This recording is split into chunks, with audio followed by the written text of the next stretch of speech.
Saviez-vous que le Qatar possède des dizaines d'immeubles en France? À l'œil du 20h, on s'est intéressé au patrimoine du Qatar, un petit État devenu richissime grâce à son pétrole et à son gaz. On sait que le Qatar possède beaucoup d'argent, qu'il possède un club de football, le PSG. On sait un peu moins que ce pays investit beaucoup dans l'immobilier et à l'œil du 20h, on a identifié et cartographié tous les biens qu'il possède dans l'Hexagone. Sans surprise, les achats du Qatar se concentrent à Paris. Ils ont près d'une dizaine d'immeubles autour des Champs-Élysées, 6 adresses autour de la place Vendôme.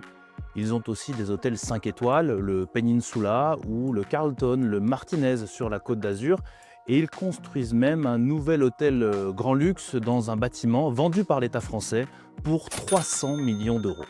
Selon notre comptage, le Qatar possède donc 71 biens à Paris et 158 bâtiments dans toute la France. Si l'Émirat achète tant, c'est parce qu'il en a les moyens bien sûr, mais aussi parce qu'il bénéficie d'un privilège fiscal. Depuis 2008 et une décision de Nicolas Sarkozy, les Qatariens ne payent aucune taxe sur leurs plus-values immobilières. C'est en fait un accord commercial entre les deux pays. Concrètement, on vous donne un exemple. En 2022, un prince du Qatar revend son hôtel particulier au cœur de Paris.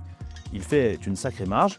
Et bien là, selon nos informations, il a pu aussi échapper à près de 7 millions d'euros d'impôts grâce à cette ristourne fiscale. Tout cela coûte évidemment de l'argent à l'État français, mais on ne sait pas vraiment combien. Les impôts n'ont, semble-t-il, jamais fait le calcul.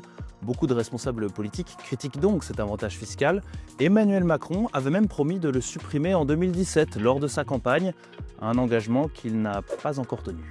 Pour Henri Guénaud, l'ancien conseiller du président Sarkozy, c'est qu'il y a une bonne raison. Cet accord fiscal, c'est en fait le seul moyen, selon lui, d'attirer les investisseurs du Qatar sur le sol français. C'est pas gratuit, c'est pas pour faire plaisir à l'émir du Qatar. On veut leurs capitaux, on veut leurs achats, leurs importations de produits français, d'armes françaises, et on veut pouvoir profiter de leur pouvoir d'achat. Alors dans ce sujet, on aurait bien aimé avoir la position du Qatar ou de ses représentants en France, mais aucun n'a souhaité s'exprimer face caméra.